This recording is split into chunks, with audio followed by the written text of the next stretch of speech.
जालौन के उरई में दिखा रफ्तार का कहर, तेज रफ्तार कार अनियंत्रित होकर पलटी। हादसे के बाद कार में लगी भयंकर आग, पुलिस की मदद से घायल ड्राइवर को कार से निकाला गया, फायर ब्रिगेड ने पाया आग पर काबू। रुड़की के गंगनहर इलाके में 2 दुकानों में आग लगने से मची अफरा तफरी, फायर ब्रिगेड की गाड़ी मौके पर पहुंची, आग पर पाया गया काबू। सिलेंडर में आग लगने की वजह से हुआ हादसा, दुकान में रखा सारा सामान जलकर राख। झांसी में 11वीं की छात्रा के साथ ऑटो में गैंगरेप की वारदात से सनसनी, छात्रा बेहोशी की हालत में मिली। पीड़ित छात्रा परीक्षा देने के लिए बस स्टैंड से स्कूल जा रही थी, नशीला पदार्थ पिलाकर उसके साथ हैवानियत की गई। आरोपियों के खिलाफ पुलिस ने केस दर्ज कर लिया। बलिया के जिला अस्पताल में चल रहा भ्रष्टाचार और रिश्वत का खेल, शिक्षकों से मेडिकल सर्टिफिकेट बनवाने के लिए अस्पताल के कर्मचारी ले रहे 100 रुपए की रिश्वत, अधिकारियों ने कही जांच के बाद कार्रवाई की बात। बस्ती में विदेश में नौकरी दिलाने के नाम पर लाखों की ठगी का मामला सामने आया, जालसाज 23 बेरोजगार युवाओं को लाखों का चूना लगाकर फरार हो गए। जांच में टिकट और वीजा फर्जी पाया गया, पुलिस ने तहरीर के आधार पर केस दर्ज कर लिया। ग्रेटर नोएडा के रबुपुरा इलाके में पुलिस और बदमाशों के बीच मुठभेड़ में शातिर लुटेरा गोली लगने से जख्मी, बदमाश के पास से अवैध तमंचा, जिंदा कारतूस और बाइक बरामद, बदमाश पर गैंगस्टर के दर्जनों केस दर्ज। ग्रेटर नोएडा में बादलपुर कोतवाली पुलिस और कैंटर सवार बदमाशों के बीच एनटीपीसी रोड पर हुई मुठभेड़, दोनों तरफ से चली कई राउंड फायरिंग, गोली लगने से 3 बदमाश गिरफ्तार, उनके 2 साथी फरार। गिरफ्तार बदमाश कंपनी और वेयर हाउस में लूट और चोरी की घटनाओं को अंजाम देते थे, उनके कब्जे से तमंचा, कारतूस और फर्जी नंबर प्लेट लगा कैंटर बरामद, फरार बदमाशों की तलाश जारी। गाजियाबाद पुलिस की क्रेटा कार लूटकर भाग रहे बदमाशों से हुई मुठभेड़, एक बदमाश पुलिस की गोली से घायल, बदमाशों ने बीती रात युवक को गोली मारकर लूटी थी कार। मसूरी थाना इलाके में 2 बदमाश मुठभेड़ के बाद गिरफ्तार। केंद्र सरकार के कृषि कानूनों के खिलाफ किसानों का आज भारत बंद, किसानों के समर्थन में कई राजनीतिक दल और ट्रेड यूनियन, किसान 13 दिन से कृषि कानून रद्द करने के लिए धरने पर बैठे हैं। सपा अध्यक्ष अखिलेश यादव ने किसानों के भारत बंद को लेकर किया ट्वीट, शायराना अंदाज में लिखा, अपनी जमीन की खातिर हम माटी में जा लिपटेंगे, वो क्या हमसे निपटेंगे। मुख्यमंत्री योगी आदित्यनाथ ने प्रेस कॉन्फ्रेंस कर किसान आंदोलन को लेकर विपक्षी पार्टियों पर जमकर कटाक्ष किया। उन्होंने कहा कि राजनीतिक दलों का वर्तमान रवैया उनके दोहरे चरित्र को प्रदर्शित करने वाला है। सीएम ने कहा कि कांग्रेस जिस कानून का विरोध कर रही है वही कानून यूपीए सरकार लेकर आई थी और आज इसका विरोध कर रही है। उन्होंने कहा कि ये कांग्रेस का दोहरा चरित्र है।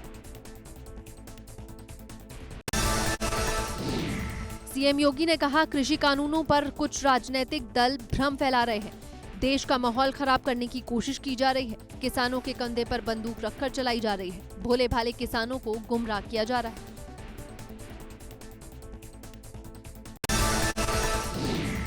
उत्तराखंड के मुख्यमंत्री त्रिवेंद्र सिंह रावत ने कृषि कानून को लेकर की प्रेस कॉन्फ्रेंस, कहा कृषि कानून को लेकर कांग्रेस किसानों को भड़का रही है, किसानों के हित में है नया कानून।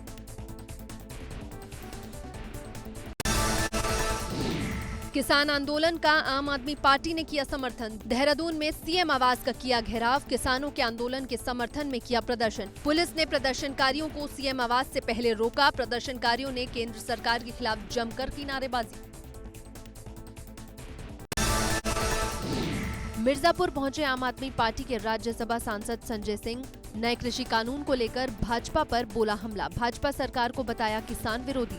लालगंज के बामी गांव में तिहरा हत्याकांड मामले में पीड़ित परिवार से मिलने आए थे संजय सिंह। लखनऊ में किसानों के भारत बंद को बिजली कर्मियों ने दिया समर्थन, राज्य बिजली परिषद जूनियर इंजीनियर संगठन समर्थन में उतरा। भारतीय विद्युत अधिनियम संशोधन बिल 2020 का भी करेंगे विरोध।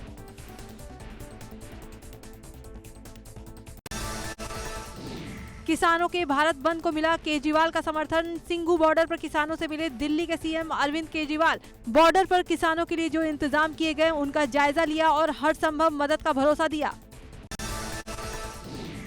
अरविंद केजरीवाल ने भारत बंद के समर्थन का ऐलान किया, कहा कि हम किसानों की हर मांग का समर्थन करते हैं, किसानों का मुद्दा और संघर्ष जायज है, दिल्ली सरकार और हमारी पार्टी किसानों के संघर्ष में साथ है। दिल्ली सीएम बोले, हमारे ऊपर दबाव बनाया गया लेकिन हमने कोई परमिशन नहीं दी। हमारी सरकार पार्टी लगातार सेवादार की तरह किसानों की सेवा करने में लगी हुई है। मैं सेवादार के तौर पर आया हूं और किसानों की सेवा करने आया हूं। वाराणसी में किसान आंदोलन पर सांसद मनोज तिवारी का अरविंद केजरीवाल पर निशाना। केजरीवाल ने छठ नहीं करने दिया, अब दिल्ली को बंद कराने में हो रहे हैं शामिल। भारत बंद को बसपा का मिला समर्थन। बसपा अध्यक्ष मायावती ने किया ट्वीट। कृषि कानून की वापसी को लेकर देश भर में किसान आंदोलित है। 8 दिसंबर को भारत बंद का बसपा समर्थन करती है। साथ ही कहा, केंद्र सरकार किसानों की मांगे माने। बलिया से भाजपा सांसद वीरेंद्र सिंह मस्त ने किसान आंदोलन पर दिया बयान। कहा, राजनीतिक और गुमराह होने के कारणों से ये आंदोलन चलता रहेगा। ये आंदोलन ना तो देश हित में है, ना ही किसान हित में। अयोध्या में सपा के पूर्व मंत्री तेज नारायण उर्फ पवन पांडे ने यूपी पुलिस पर उठाए सवाल। सरकार के इशारे पर पुलिस प्रदेश में भांज रही है लाठियां। फर्जी मुकदमों पर दर्ज किए जा रहे हैं केस। पुलिस पर भी मुकदमा दर्ज करे योगी सरकार। ग्रेटर नोएडा में कृषि कानून के विरोध के दौरान एक महिला किसान नेता का सैंडल चोरी हो गया। सैंडल चोरी होने पर 0 पॉइंट के पास हाईवे पर धरने पर बैठे किसान। महिला किसान नेता का बयान, साजिश के तहत हुई चोरी।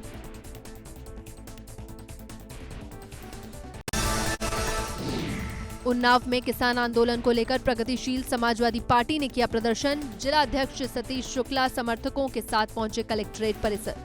भाजपा सरकार के खिलाफ की नारेबाजी।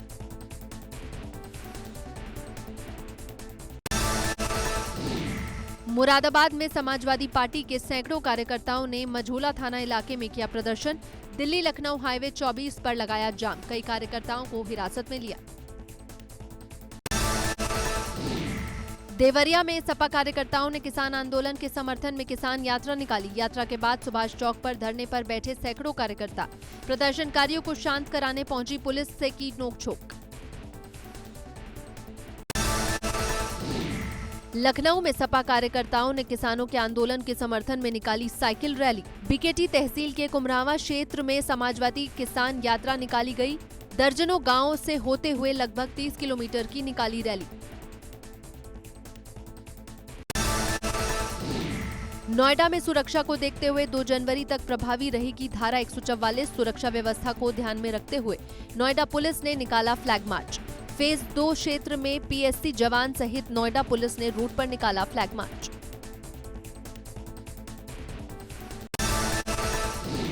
कौशाम्बी के मंझनपुर में सब्जी का रेट कम करके बेचने पर दबंगों ने व्यापारियों को डंडे से पीटा। मारपीट में 2 कारोबारी गंभीर रूप से घायल। मारपीट का वीडियो वायरल। गोंडा बेसिक शिक्षा विभाग में बड़ा घोटाला आया सामने। ऑनलाइन छुट्टी के लिए गुरुजनों से ही ली जाती है रिश्वत। 234 शिक्षकों में से 34 शिक्षकों ने फोन पर रिश्वत की बात मानी।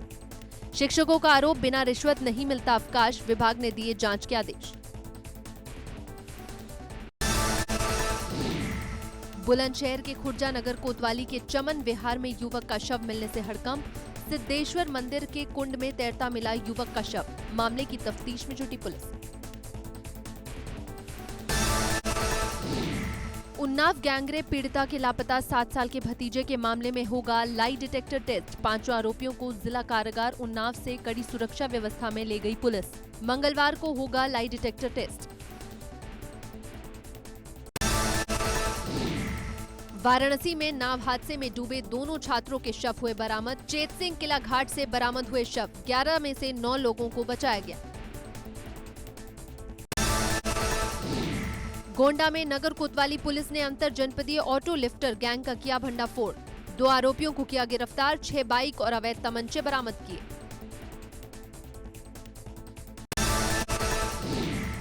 फिरोजाबाद के थाना एका क्षेत्र में साधु का शव मिलने से सनसनी। कोठरी में मिला विजय दीक्षित नाम के साधु का शव। साधु के चेहरे पर गहरे चोट के निशान। मामले की तफ्तीश में जुटी पुलिस।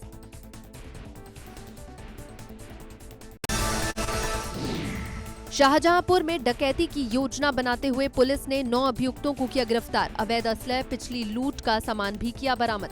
रोजा थाने की पुलिस ने आरोपियों को भेजा जेल।